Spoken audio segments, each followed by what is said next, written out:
everybody.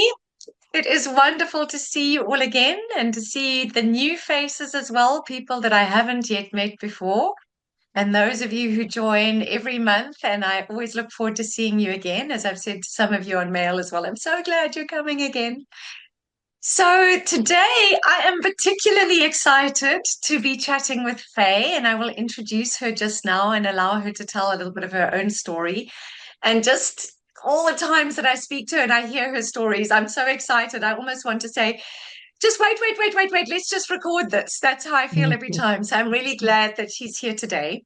For those of you who I don't know, my name is Jane Moores from Out of Box Thinking.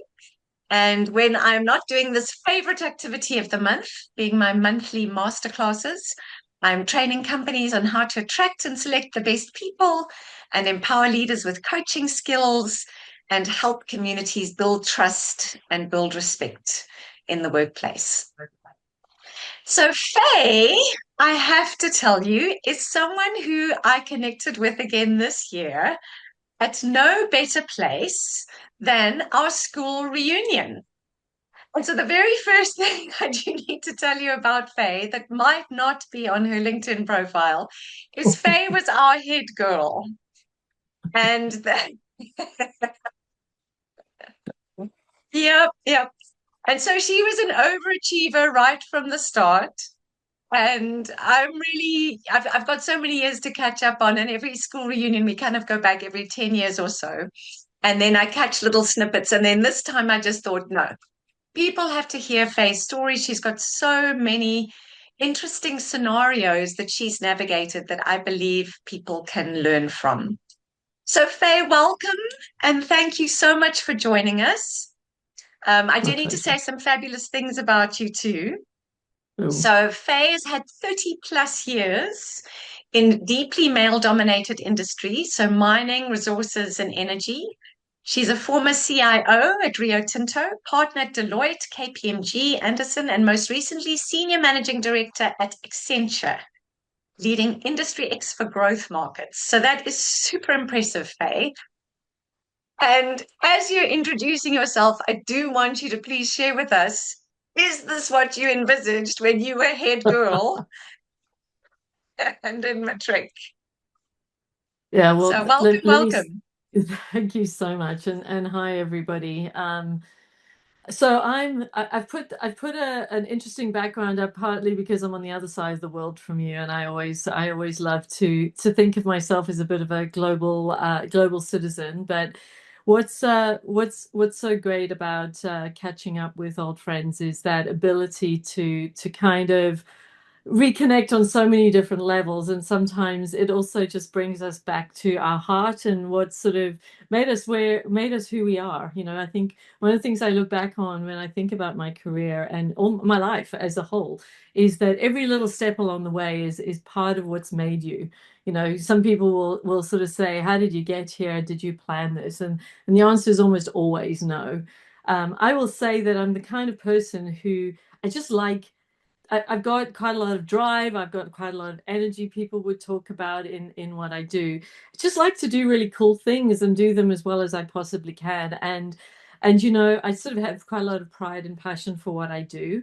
And so that's kind of how I started. I never envisaged nobody. When people have interviews with you and they kind of say, "So where do you want to be in 5 or 10 years?" I was always really bad at answering that question because I didn't really know where I wanted to be. Where I wanted to be was as far as I could get with my own capabilities without having to do bad things and be able to stay me, but really do what would get me there. And I suppose titles have never been a big thing for me.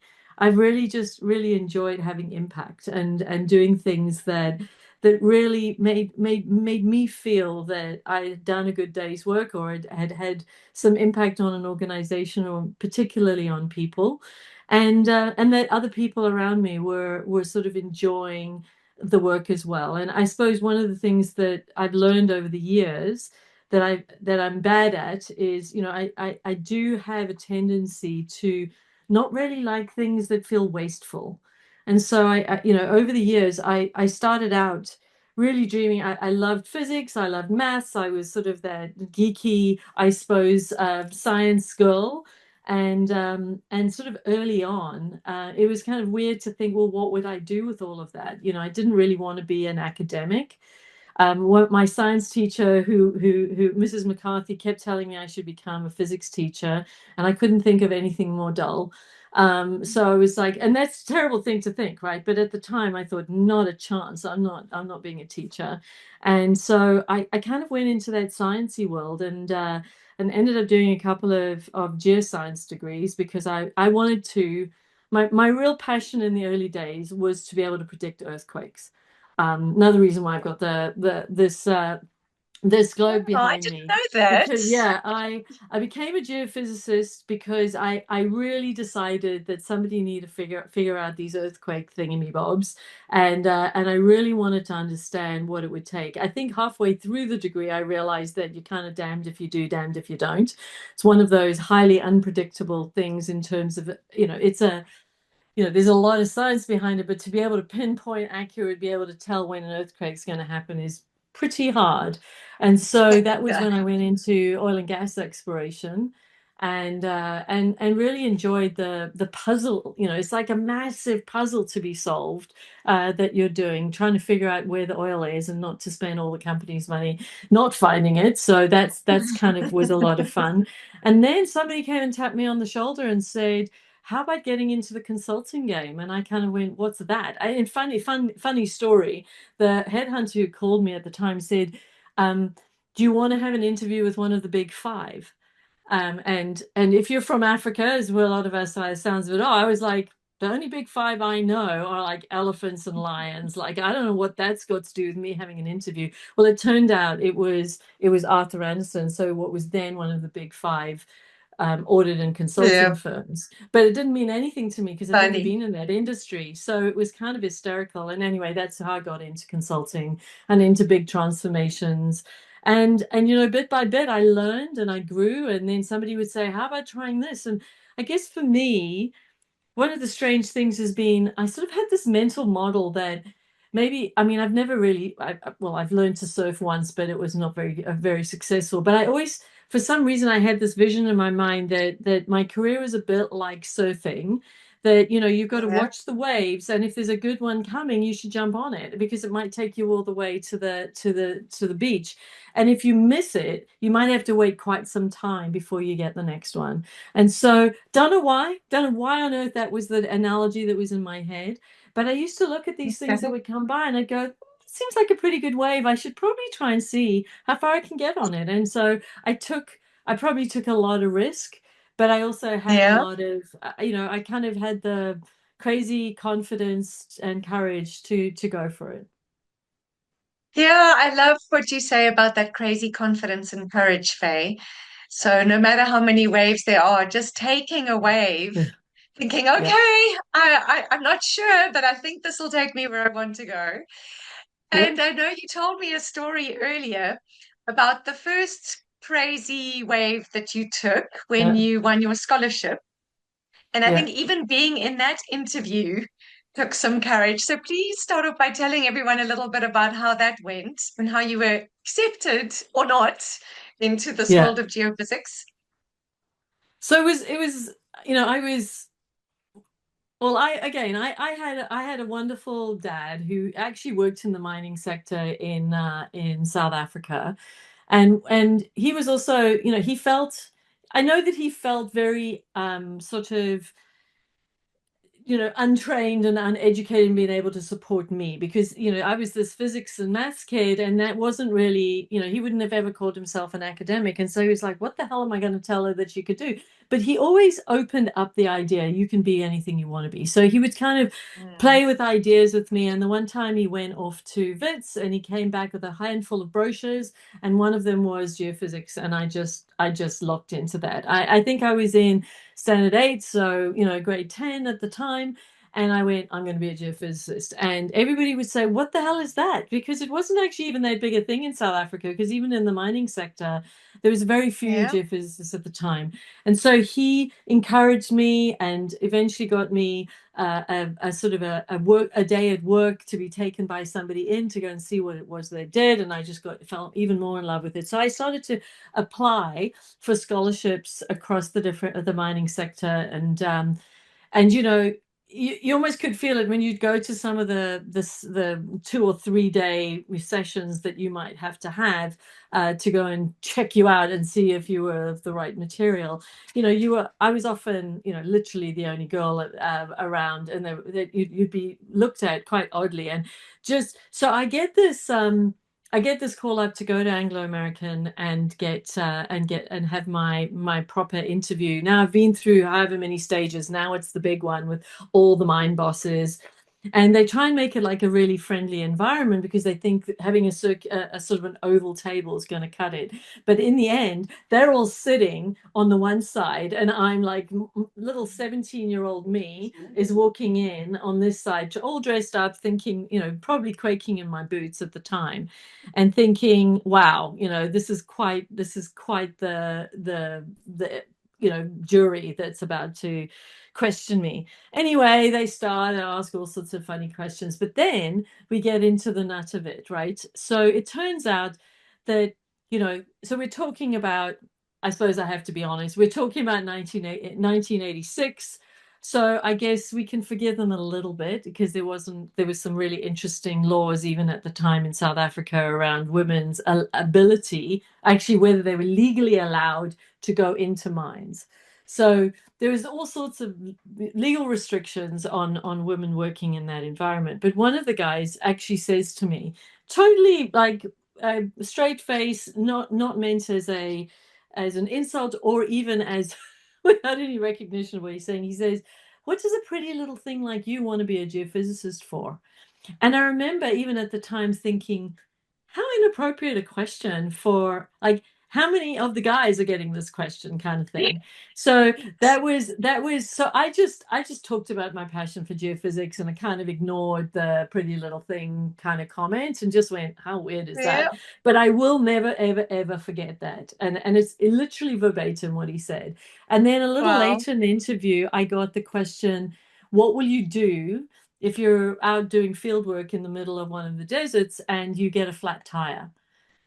And I just thought, wow, what are they going to, do they really think I'm going to cry or something? So I just said, change. I literally looked at the guy and looked him in the eye and said, change the tire. And I, like, the whole room kind of went silent, and they must have thought, wow, this woman's got some, I don't know what they thought. Maybe it's because I've got an older brother that used to tease me senselessly and I used to just give him back, but whatever. I didn't take it. I didn't take it to heart. And anyway, I was the first female to ever get a geosciences scholarship from Anglo American.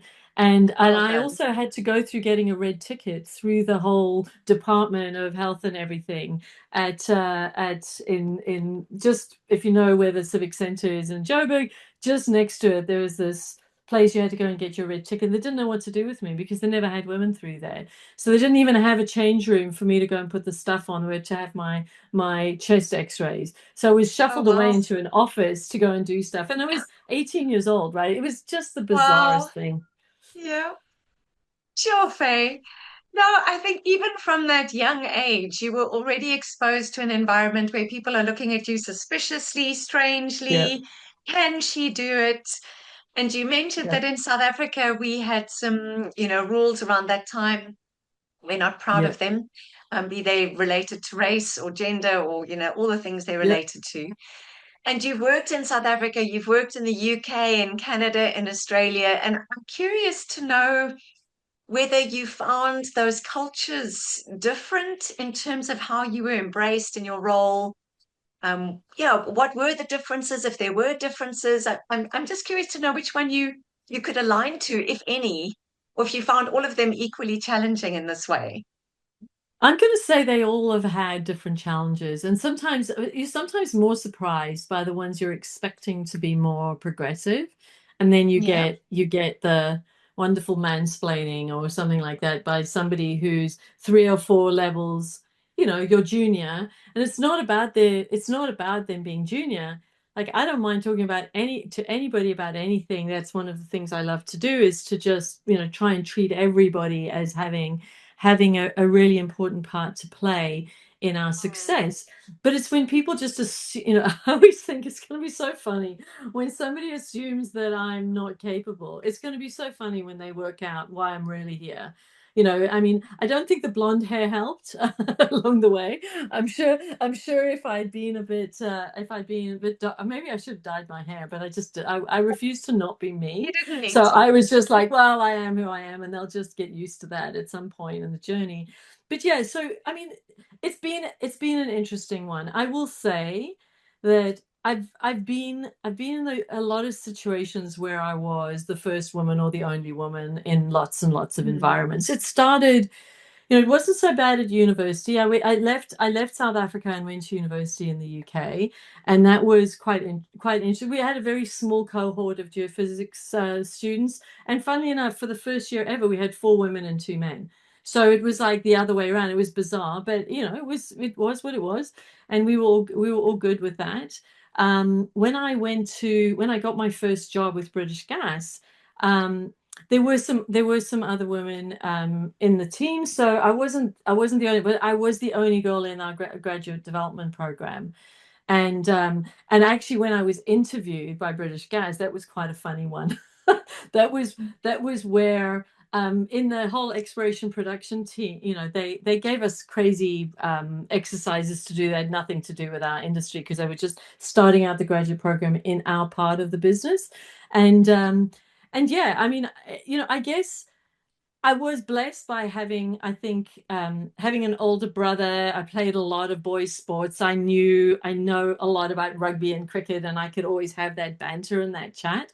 And so whether it be at university or in my early career, I was also quite sporty. That kind of helped. My very first day on the job at British Gas, I got one of the guys came up to me. I'm sure it was a test, but he said, "Do you play softball?" And I was like, "No, but I'm willing to give it a crack."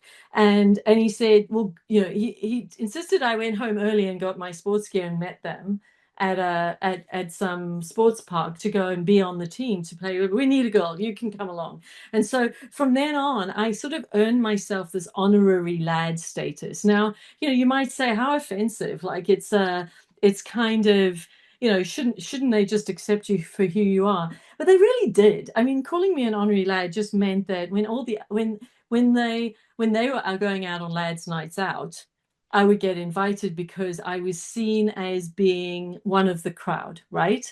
And Mm. I would hold them accountable if they were being really dumb on gender. But I also sort of I took as much as I gave, right? It was kind of one of those sort of Mm. environments. I will say that I think that was some of the friendlier space that I worked in, was my early years. Mm. And I think that they gave me the confidence to understand that I was actually just good at what I did. And I could get Mm. on with all sorts of people, men, women. It didn't make a difference. I had an amazing manager, male manager, as an early mentor and boss, who just, who just gave me the time and the effort. And then as I Mm. went through, when I moved back to South Africa, it got kind of funny. That was kind of amusing. There were some times when I was in meetings with people, and I'd had a much junior, literally a graduate, and I was sort of 10 years into my career, and I had a graduate with me to go and meet a client, and the client spent their whole time with their body moved talking to this young lad who actually didn't have a clue what they were talking about. And I remember sitting there waiting for him to finish so that I could start talking, and just to see what his reaction was going to be. What was going through my head is, oh wow, I wonder what he's going to think when he realizes that he's been talking to the wrong person the whole way through his like monologue. And it was astounding. It was like this sudden, like, oh, the face drop, and him literally physically moving around to look at me, and then but you know what, if you take that offense to that stuff, it doesn't get you Mm. anywhere. I mean, it Yeah. was enough for him to realize, and suddenly then realize I did know what I was talking about. There's just all of these funny Mm. little things. So I just want to finish off by saying that, there are gender issues everywhere. It's about the individuals. I don't think it's always Mm, the organizational culture. I've had more weird stuff thrown at me here in Australia than I had when I was working at Sasol. And, people would talk about, I was the very first female executive at that level they hired at Sasol. I was actually pregnant at the time with my second child. And it was all just such a mind blow for the Sasol leaders. I remember being in the very mm, first meeting where the imagine. CEO said, I can now finally say lady and gentleman. And everybody looked to me and kind of, suddenly placed all of the responsibility for all the female and gender issues on me in that moment. It was kind of Yes. hysterical. But it Yeah. was, they were very respectful. People were lovely. Mm, They Once they realized that I didn't have four heads and I could actually do the job and it wasn't quite so scary, and they mm, had to make some accommodation for the fact that I was a mum and I needed to be home at mm, certain times, everything started going well. But here in mm, Australia, I've had much more. I had a shock factor because I was expecting to be coming into a very open-minded environment, very progressive, mhm, and I have found mhm, some of the machoism or whatever you call it, machismo, a little bit strong mm, here. mm. Yeah, I have heard that it's stronger there than in other places. So Yeah, yeah, well done. But Faye, I love that. I mean, I know we've called this How to Lead Without Losing Yourself, and I think that's something that really struck me about you. Right from when you've said, you know what, maybe I could have dyed my hair blonde, but no, I remained blonde. And you've talked and almost, yeah, just kind of hinted so far at the fact that you didn't try to change yourself because of the level of responsibility you held or trying to fit in. yeah, And you didn't take yeah. offense. And you haven't become one of those women who we sometimes see in the workplace who feel the need to put men down in order to push themselves a little higher. And I really love that about you. I love that you bring that sense of we're men and we're women and we're equal and we accept one another, as you said, as individuals. Mm. We look past the gender. But tell us a little bit more about choices you made to remain who you are rather than try and mold yourself to what you thought people might want you to be. Do you have any It's stories a like that? Yeah. I got to pick the ones that make sense. I think that, you always have these points in your life where you get to make these choices. You get a choice of, I was the person who chose that, I'd reached a stage, people would say to me when I was pregnant with my first child, we never thought you would have a kid, we thought you were too focused on your career. And I used to think that's really odd, like that people would think that, because when I'm at work, I'm at work, when I'm home, and I'm home. I am different. I do have slightly different, approaches to each. I mean, I think you have to. Mm, You've got to be adaptive, mm, and I think being adaptive is really important. But I think the other thing is that, you make these choices, you get to certain stages in your life and you go, that's what's right for me, whether that be mm, how much work, how senior you want to be, all of this stuff. And I don't think there is right or wrong. There is what's right for you, as long as you're not harming others and you're not mm, doing damage to everybody around you, from your family, your friends, and your work colleagues. Then that choice is yours to mm, own. And I think that a lot of people get overly influenced by what they see others doing, and they think, oh, that's the mm, answer, right? I think the mhm, let me use an analogy. I remember when we were having our daughter, and somebody had said we needed to read some book, and it was one of those books that says these are the only ways to be successful as a first mom. And I remember reading it thinking, this seems a bit like far out, this is a bit weird. And then one of my other very sensible friends who had just had a child had said, you got to take the snippets of this stuff that work for you and throw the rest out the window. And that's kind of mm, how I've lived most of my mm, life, has been that. I'm like, I'll take in information from others, but at the end you've got to make it your own. And so with mm, that, you're the one who's got to look yourself in the mirror at the end of the day and say, was I true to me in mhm, how I acted today? there are people, the more senior you become, the more likely people are going to try and knock you down. And you can Yeah. try and emulate all the things that people want you to be, but the bigger that team is, and the bigger the organization is, the harder and harder that becomes, and you feel like you're having to put a mask on every single day to go to Mm, work.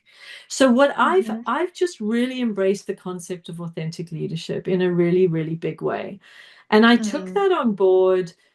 Probably, I had there was a point in time where I managed to work myself into hospital, like as in I worked so hard, I got myself um, totally burned out and ended up with all sorts of horrible things and needing to take time off work. And I think it was around that time that I think there was a lot of fear of letting people down. I mean, that was probably my biggest fear, was that if I didn't do things the way that they had expected them to be done, that I'd let somebody down.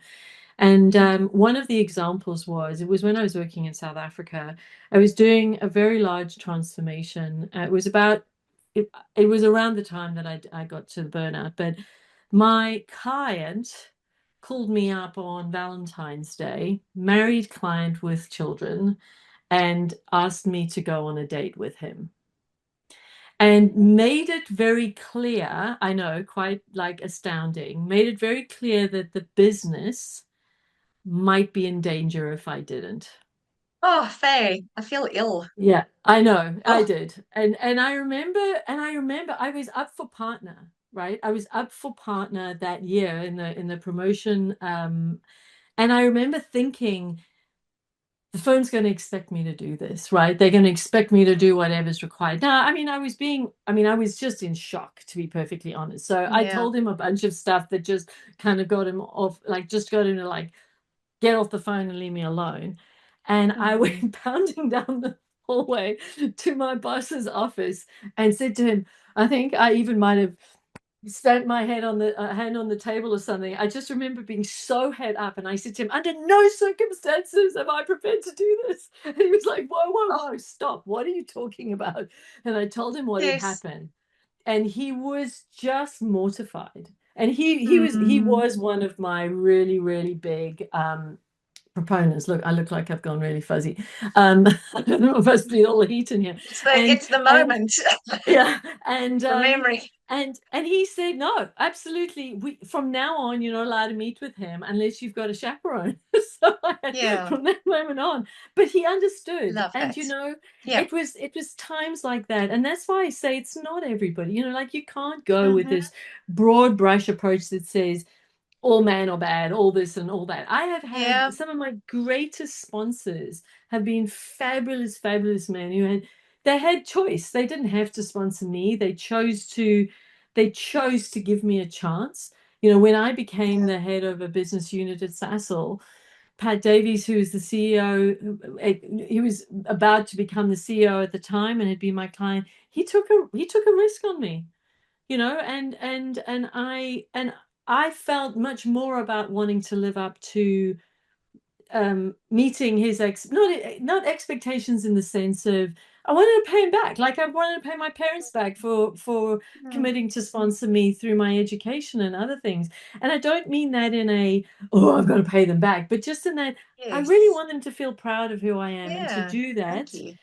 I've got Yeah. to show up as the person I really am, the person they really sponsored. And that hmm means sometimes you've got to be really in touch with your femininity. You've got to be really in touch with, for me, I had to be really in touch with the fact that I became a mum a little later than a lot of other people. And that meant that, yes, that's sometimes it's really challenging to feel guilty about when you're at work, about not being home and being at home and not what's on the work that you're not doing. hmm But I'm going to say I became a better leader as a result. I really, as a result, started to really understand the people better, through Yeah. living that experience and through making my own choices, and by actually leading others by saying, I'm leaving now to go and spend time with my children. And I'm not going to Mm. have, when I got asked out to dinners and executive dinners all the time, I'd say to people, look them in the eye, and I'd say to them, as much as I like you, I like my kids more. And so I'm going to go and have dinner with them, because I want to, not because anybody's Mm, making me, but because that's what I want to do. And it did not hold me back. I mean, I mm, really, really don't believe in any way, shape, or form it held me back, because mm. when I work with all my heart. And when Yes. I'm at home with all my heart. Oh, Faye, I love that because I think so many women feel that pressure of needing to do something, say something that they don't want to because they're at risk of losing their career, Yeah, especially if the family is relying on them as the breadwinner, which is often the case. yeah, So yeah. thank you for being that example of someone who's just real and being able to say it didn't affect my career. No, And I think you said as well that it wasn't, there was you in the room, especially when you were perhaps the only woman around a boardroom table. And you also felt that you are the representative for all the other women. Like people yeah, would yeah, kind of judge, if you like, the other women based on how you showed up. And you still didn't let that make you compromise who you are. And I also really love, you told me a story at our reunion of how you also encouraged other women around you, which I also love. And I see there are questions in the chat around situations where perhaps women didn't hold you up. It wasn't the men. But I see and hear you having spoken to other women in their roles and say to them, don't get your value from anything else. And I remember you told me about that one scenario related to making tea and muffins. Do you remember that story? Please tell yes, that story because I think, yeah, it wasn't the tea and the muffins, but it was the yeah, value that was, yeah. So please do share that story. yeah. So it was an interesting one, because I mean, we all, there are times when, I'm happy to be the agony aunt. I'm happy to be the person that people come to and feel that they can get, they can get support from and care from in all sorts of ways. But I think some women, when they get into certain work environments, they question why they are not taken as seriously, they don't have the same career prospects, etc. But then they constantly show up as mum in the workplace, right? They Mm, don't, that's the, they feel that that's the need. And so the example was that I had a management team meeting. I had about 60 of my managers in a room together. It's the first time we got them all together. And there weren't a lot of women represented there. It was horrifying. I'd just got taken on this role, and there were less out of 60. There were 10 or less women in the room at the time, right? And suddenly we were at the tea break in the middle of the morning, and one of the ladies, who was one of these who was pretty ambitious and feeling quite put down, she goes over and starts making tea for a whole bunch of her colleagues, right?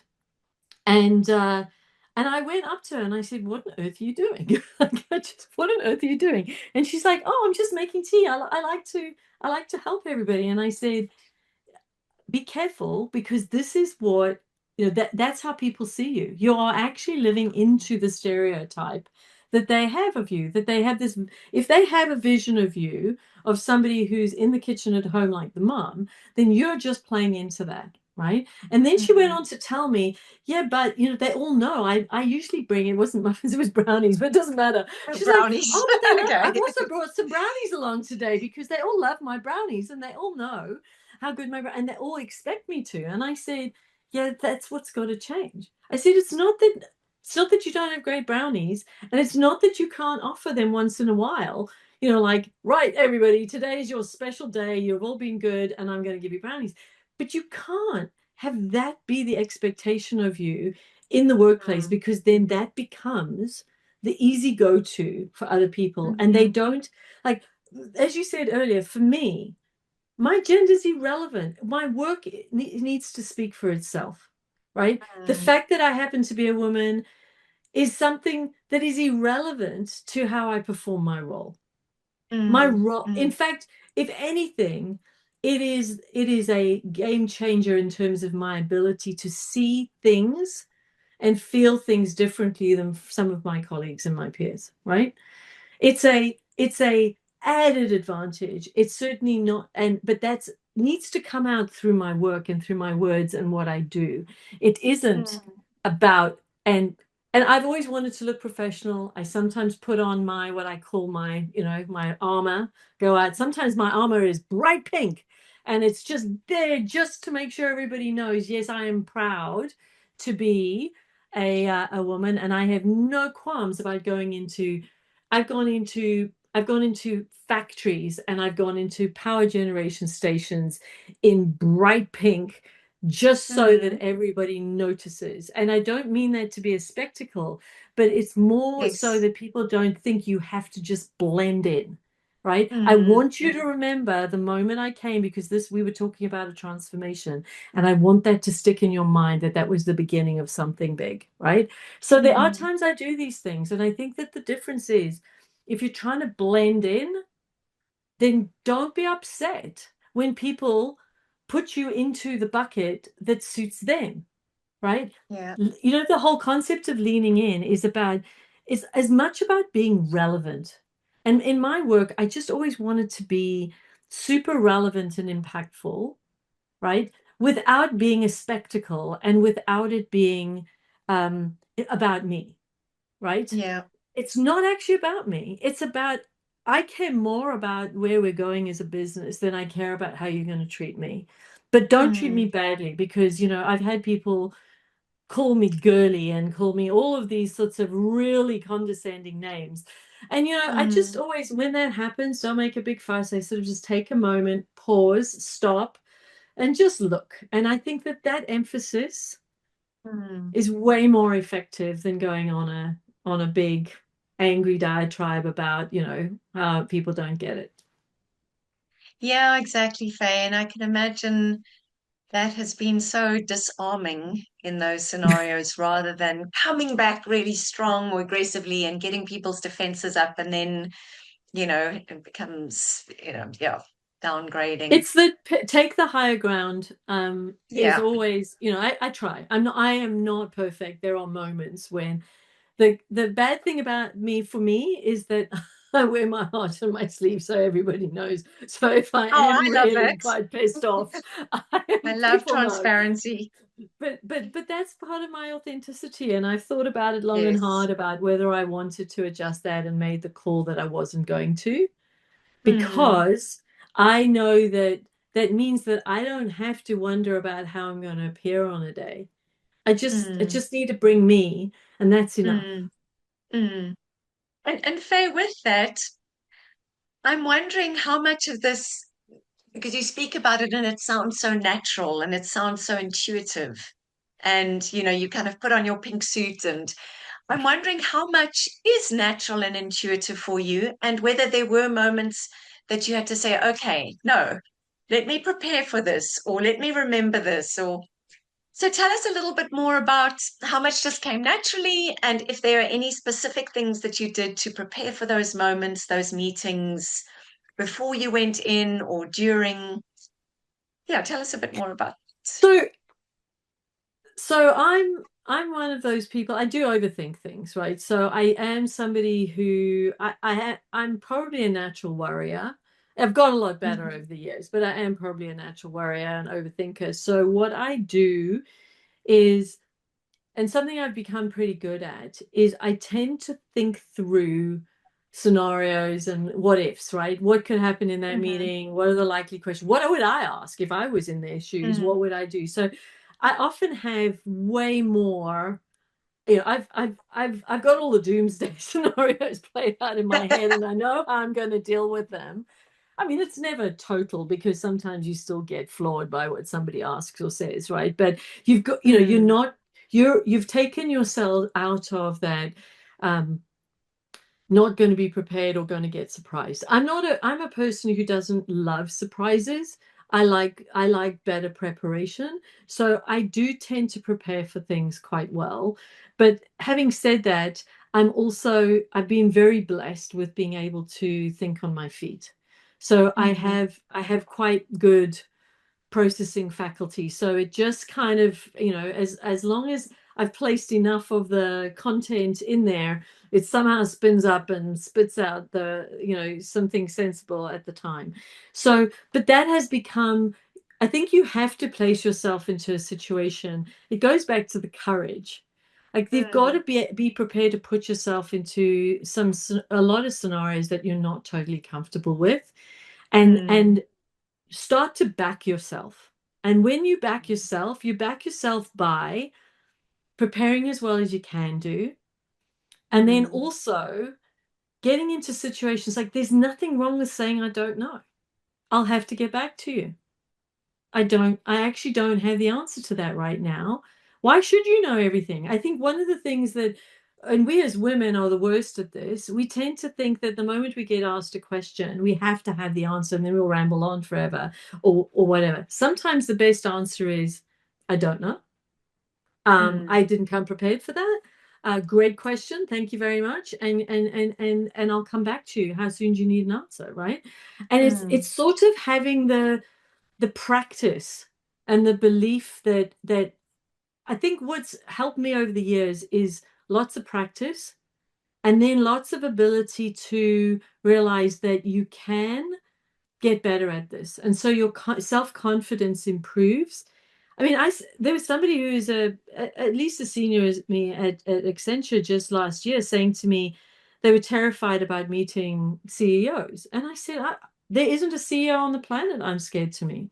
I really mean that. And I don't mean that in an arrogant way. I just mean that they're also human. They're also fallible. I have been at high levels in organizations and realized how lonely it mm, is, and how tough it is to be there, wishing you had somebody to share some of your concerns or troubles or even ideas with, and just being able to have mm, somebody to bounce that stuff off. And so I think when you start to see everybody as being like that, like I try my best to avoid complete idiots and as leaders.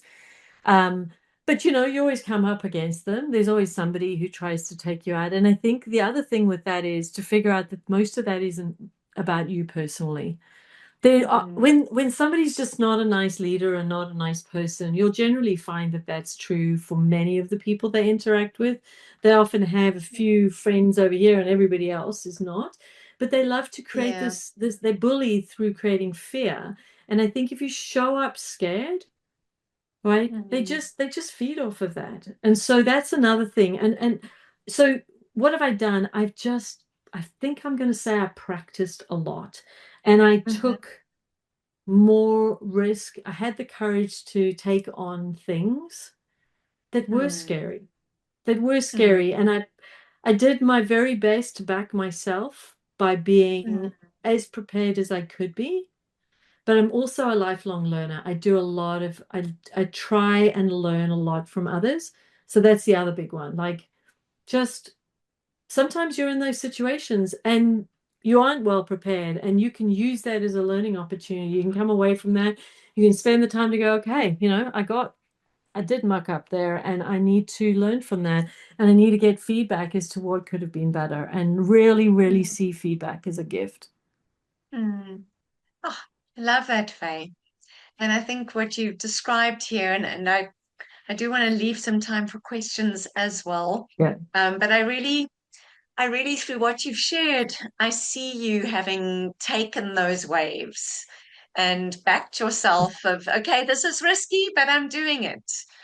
And Yeah. I love that, okay, I'm not afraid to say I don't know and I'll get back to you. Why do I have to have all the answers? And especially now with AI, we're not here for Exactly. our knowledge, really.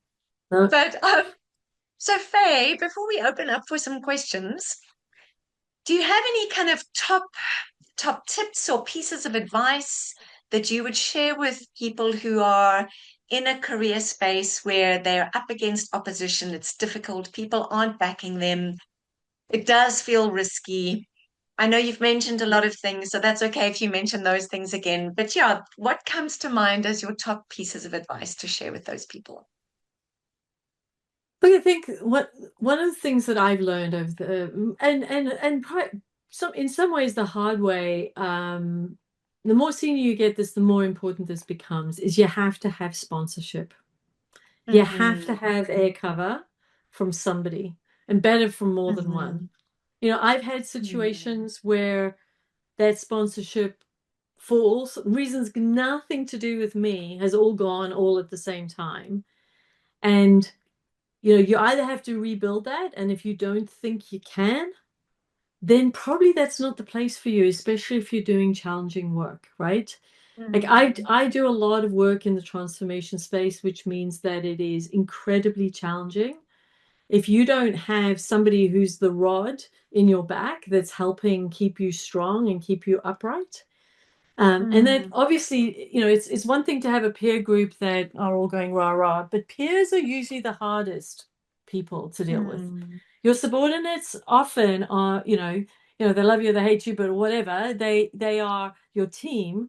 Try and have them respect you most of all, not necessarily love or hate you, but respect is the most important thing from them. Peers, I found were much harder to deal with because it's always sort of treated like competition. So mm, superiors, you've got to know who's got your back and who hasn't, right? And that's what I mm, mean by the sponsorship. And if you really feel like nobody's got your back, then you either need to work on that and start to really identify and build sponsorship, or you mm, got to go find somewhere else where you will get that. And then the second piece is around, um, you know, curiosity is a really important skill to have. And I call it a mm, skill because curiosity is having enough willingness to be very open-minded around your own learning and the possibility that you may be the mm, problem, right? mm. And it's not saying you are, but the fact that you might be open to that is going to get people to be open to telling you what's really the problem. If you're not open to you being the problem or something you're doing being the problem, then nobody's going to be honest with you Yeah. because they're going to dance around it. So when you go into the conversation to say, ask for feedback, going into people from, all around 360, get some feedback from your people. What could I be doing differently? What do you think I'm getting wrong? What do you think I'm getting right? I mean, what do you reinforce? It's that stop, start, continue thinking, which says, how do I take what I'm good at and make it now? Sorry, have to say this, but you can never make your weaknesses strengths. So the best Mm, thing you can do with weaknesses is to neutralize them. Build on your mm, strengths, make your strengths even stronger. Spend all your mm, energy on that, not on trying to suddenly magically leap forward from a weakness to a strength. You just got to try and make those neutralized, right? So yeah. as you start to understand, you're going to spend a lot more energy and time on thinking about what am I good at? What do other people see I'm good at? Get the mirror, get it held up to you. Let people be open, as hard and as hurtful as you think it's going to be. You'll be amazed. People do not tell you you're really crap at this. What they do is Mm, they'll start by telling you all the things you're great at, which at first sometimes is really, embarrassing, bashful. We don't really like that a lot. It's funny. We think we want it, but then when it comes, we're like, oh, don't say that. And then we're waiting for the you're bad at this and you're bad at that, and you're ready to defend and say, yes, but don't wait for that, but just say, what can I do better? How could I do that mm, better? What do you mm, think if I showed up this way or that way, would that work? And mm, explore with the person giving you feedback what, mm, because a lot of it you'll find are tweaks, not major changes. mm. It's just sometimes the way you say things or the way you show up, or some of these things they just need a little bit of refinement, and suddenly the doors are open. So that's what I would say. Mm, Sponsorship really important. Get feedback, be willing to be the problem, even if you're not really, right? And if you're mm. not willing to hear the feedback, then you do have to look at whether that is a me problem more than a them problem. Yeah, exactly. I think there's a lot of humility that's needed to hear feedback through someone Yep. else's lenses and not just stick to our own. And I like what you said earlier as well, that it's not about us, it's about the greater good. And so, Yep. what I need to adjust or leverage is again for the greater good. It's not all about me and whether the spotlight and the applause is on me or whether people are bad mouthing me. So thank And you for that remember that with perspective, Faye. feedback, there's always a grain of truth in every bit of feedback. And if you can Yes. just find that grain of truth and build from that, you don't have to Hmm. accept people's feedback 100%. You can say, all I can cope with right now is that bit, and I'm going to Yes. work with that. And that's enough Yeah. because the next time you'll be willing to hear the next bit and the next bit. But as soon as you start learning to work with it and go, oh, maybe they've got a Hmm. point. Oh shucks, let me try something else. And don't also get the cat o' nine tails out and start whipping yourself with it like I'm so bad, I'm so terrible. Like Yes. you aren't.